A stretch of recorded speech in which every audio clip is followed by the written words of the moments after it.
Hello students, তোমাদের সবাইকে আমাদের চ্যানেলে ওয়েলকাম জানাই। দেখো, আজ আমরা ক্লাস 7-এর জিওগ্রাফির এটি ফার্স্ট ক্লাস, ফার্স্ট চ্যাপ্টার থেকে আমরা আজকে বেশ কিছু ইম্পর্টেন্ট কোশ্চেন দেখে নেব।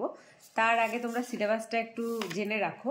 দেখো, তোমাদের ফার্স্ট সামেটিভের সিলেবাসে পৃথিবীর পরিক্রমণ রয়েছে, ভূপৃষ্ঠে কোনো স্থানের অবস্থান নির্ণয় রয়েছে, বায়ুচাপ, আর লাস্ট হচ্ছে ভূমিরূপ। এটা এই চারটে চ্যাপ্টার তোমাদের ফার্স্ট সামেটিভের সিলেবাসে রয়েছে। এবার বিভিন্ন স্কুল যদি তাদের মতো করে সিলেবাস ক্রিয়েট করে তারা করতে পারেন, ওকে। কিন্তু এমনি যেটা আছে তোমাদের মেন সিলেবাস সেটা হচ্ছে এই তিনটে, এই 1, 2, 3 আর এদিকে 4, এই চারটেই সিলেবাসে রয়েছে।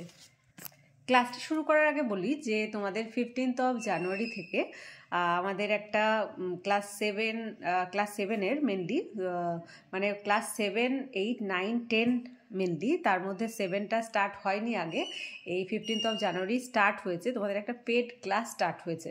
সেই পেড ক্লাসের মধ্যে সমস্ত chapter wise hand written note provide করা হচ্ছে, আর হিস্ট্রি জিওগ্রাফির, আর স্যারের ক্ষেত্রে তোমাদের ম্যাথ আর যে পরিবেশ আছে তার সমস্ত নোটস সেখানে কিন্তু প্রোভাইড করা হচ্ছে। আর তার সাথে সাথে তোমাদের যে রায়মার্টিন প্রশ্নবিচিত্রার ক্লাস হবে তার যে সমস্ত হিস্ট্রি জিওগ্রাফি আর এদিকে ম্যাথ আর পরিবেশের যে পিডিএফ, আনসারের পিডিএফ ইউটিউবে তোমরা পাবে, সেটা আলাদা কথা, কিন্তু যে নোটসের যে পিডিএফটা সেটা আনসারের, সেই পিডিএফটা কিন্তু সেই গ্রুপের মধ্যেই প্রোভাইড করা হবে। তার সাথে সাথে প্রত্যেকটা সামেটিভের আগে তোমাদের সাজেশনও কিন্তু প্রোভাইড করা হবে। আর তোমাদের যে কোনো কোয়ারিজের আনসার দেওয়ার জন্য আমরা কিন্তু সবসময়ের জন্য থাকবো। যদি কেউ ইন্টারেস্টেড থাকো তাহলে আমি স্ক্রিনে স্যারের কন্ট্যাক্ট নাম্বার দিয়ে দিচ্ছি, স্যারের সাথে তোমরা কিন্তু কন্ট্যাক্ট করে নেবে, ওকে। তাহলে চলো দেরি না করে আজকে ক্লাসটি শুরু করি। দেখো, প্রথমেই রয়েছে যে তোমাদের এই কোশ্চেনটা এক্সামে প্রায়ই এসে থাকে। এটা হচ্ছে পৃথিবীর কক্ষপথের আকৃতি উপবৃত্তাকার।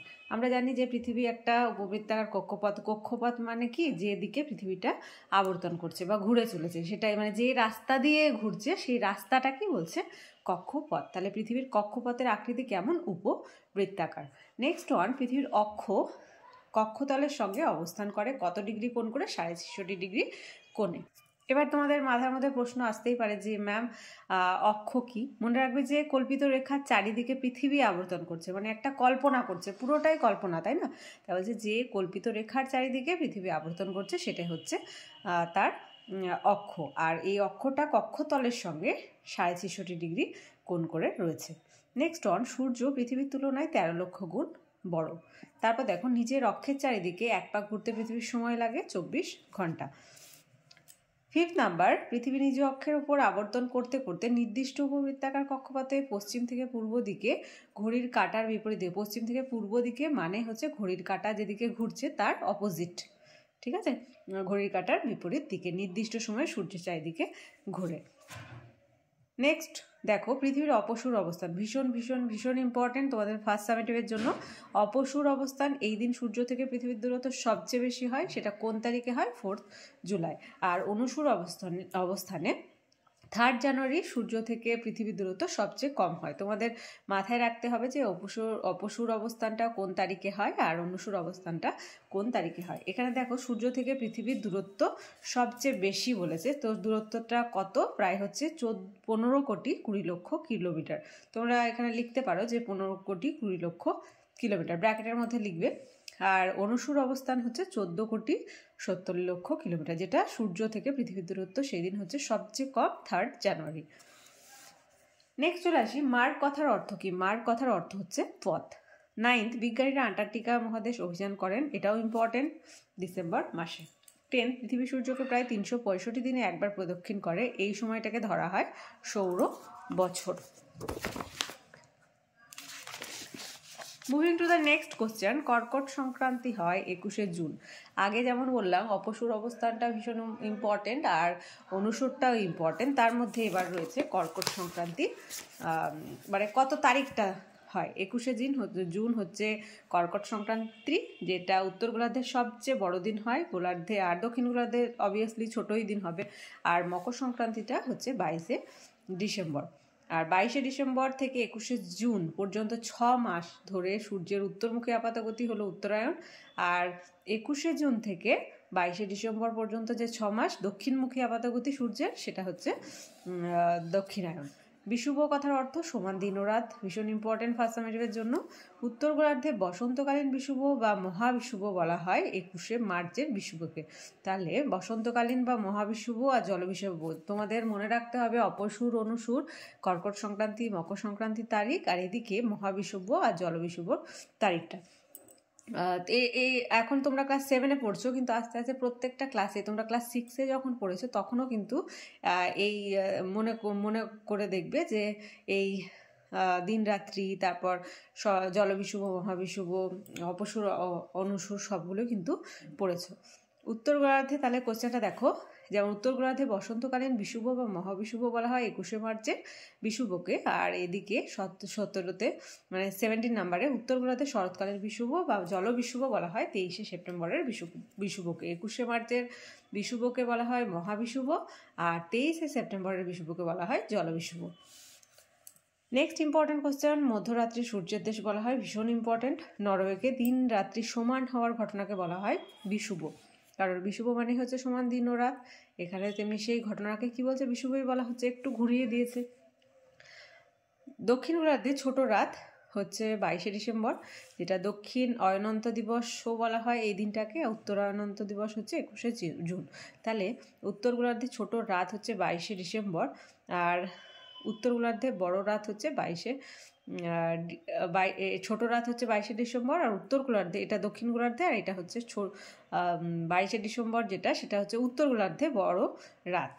ওকে, আর উত্তর অয়নন্ত দিবস হচ্ছে 21শে জুন। নেক্সট, রকেটের মাধ্যমে কৃত্রিম উপগ্রহ উৎক্ষেপণ করা হয় যে বেগের দ্বারা, তা হলো মুক্তিবেগ, এটাও ইম্পর্টেন্ট। নিরক্ষরেখায় দুপুর 12টার সময় সবচেয়ে ছোট ছায়া হয় 21শে মার্চ। পৃথিবীর মেরুরেখা তার কক্ষপথের সঙ্গে কৌণিকভাবে অবস্থিত 650 ডিগ্রি কোণে, এটাও ইম্পর্টেন্ট। মেরু অঞ্চলে সারা বছরই হয় শীতকাল। অধিবর্ষ হিসেব করা হয় 4 বছর অন্তর অন্তর, যেটা অধিবর্ষকে আমরা কি বলি, লিপ ইয়ার বলি। নেক্সট, চাঁদ পৃথিবীকে প্রায় 27 1/3 ভাগ, মানে 1/3 বলতে এখানে একদিনের, মানে একটা দিনকে 3 ভাগ করার 1 অংশ। ওকে, সেটাই হচ্ছে সেই দিন চাঁদ পৃথিবীকে প্রদক্ষিণ করে। এই সময়টাকে কি বলা হচ্ছে, চান্দ্র মাস। তোমাদের কোশ্চেন আসে যে চান্দ্র মাস কাকে বলে। নেক্সট ওয়ান, 366 দিনের বছরকে বলা হয় অধিবর্ষ বা লিপ ইয়ার। তোমাদের এক্সামে অধিবর্ষও আসতে পারে বা লিপ ইয়ার, মানে দুটোই একই জিনিস, তোমরা গুলিয়ে যাবে না। পৃথিবী থেকে সূর্যের গড় দূরত্ব 15 কোটি কিলোমিটার। সারা বছর দিন রাত্রি সমান থাকে নিরক্ষীয় অঞ্চলে। লাস্ট ওয়ান, আমাদের দেশ ভারতবর্ষ রয়েছে উত্তর গোলার্ধে। তাহলে দেখো, আজকে আমরা পৃথিবীর পরিক্রমণ থেকে বেশ কিছু ইম্পর্টেন্ট শর্ট কোশ্চেন আলোচনা করলাম। আজকে ক্লাসটি ভালো লেগে থাকলে অবশ্যই একটি লাইক দেবে, আর ভিডিওটি কী করবে, বন্ধুদের সঙ্গে অনেক বেশি করে শেয়ার করবে। আর ক্লাস যারা প্রথমবার এসেছো তারা অবশ্যই চ্যানেলটি সাবস্ক্রাইব করে নিও এবং পাশে থাকা বেল আইকন প্রেস করে রাখবে, যাতে করে আগামী দিনের সমস্ত ভিডিও সবার আগে তোমাদের কাছে পৌঁছে যায়। আগেই বললাম যে যদি কেউ ইন্টারেস্টেড থাকো, তোমাদের 7-এর পেড ক্লাস স্টার্ট হয়ে গেছে 15 জানুয়ারি থেকে। সেখানে হিস্ট্রি, জিওগ্রাফির নোটস আর স্যারের ম্যাথ এবং আমাদের যে পরিবেশ বুকটা আছে তোমাদের, সেই পরিবেশ বুকের সমস্ত হ্যান্ড রিটেন নোট সেই ক্লাসের মধ্যেই, মানে পেড ক্লাস যারাই নিয়েছো, পেড গ্রুপের হোয়াটসঅ্যাপের মাধ্যমে সেই গ্রুপটা ক্রিয়েট করা হয়েছে। যারাই নিয়েছো তাদের সেখানে অ্যাড করা হয়েছে, সেই গ্রুপেই সব কিছু নোটস প্রোভাইড করা হচ্ছে। এছাড়াও রায়মার্টিন সলভিং ক্লাসের সমস্ত পিডিএফ, আনসারের পিডিএফ, মানে এই 4টে সাবজেক্ট মেনলি, এই 4টে সাবজেক্টের পিডিএফ সেখানে দেওয়া হবে। ইউটিউবে যেমন ক্লাস হয় তেমনি তো হবেই। এছাড়াও তোমরা যদি কোনো বুঝতে না পারো, সেই গ্রুপেই ডিসকাস করা হবে। আর তার সাথে সাথে প্রত্যেকটা সামেটিভের আগে যে সাজেশান, সেই সাজেশানও সেখানে কিন্তু প্রোভাইড করা হবে। যদি কেউ ইন্টারেস্টেড থাকো, স্যারের কন্ট্যাক্ট নাম্বার আমি স্ক্রিনের মধ্যে দিয়ে দেবো, স্যারের সাথে কিন্তু কন্ট্যাক্ট করে নেবে। আর শুধু ক্লাস 7 না, ক্লাস 7, 8, 9, 10, ওকে। এটা যদি কেউ ইন্টারেস্টেড থাকে তোমাদের হয়তো ফ্রেন্ড সার্কেলের মধ্যে বা কারো দাদা বা দিদি হয়তো সে অন্য তোমাদের থেকে বড় ক্লাসে পড়ছে, 8-9-এ পড়ছে, তাদেরকেও তোমরা কিন্তু বিষয়টা একটু জানিয়ে দেবে। ওকে, আর তোমাদের সুবিধাতে আর একটা টেলিগ্রাম গ্রুপ ওপেন করা হয়েছে, যদি সেই গ্রুপে কেউ জয়েন হতে চাও এই ভিডিও ডেসক্রিপশন বক্সে লিঙ্ক দিয়ে দেবো, সেখান থেকে তোমরা জয়েন হয়ে যেও। তাহলে এই পর্যন্তই, তোমরা সবাই খুব ভালো থেকো। Thank you.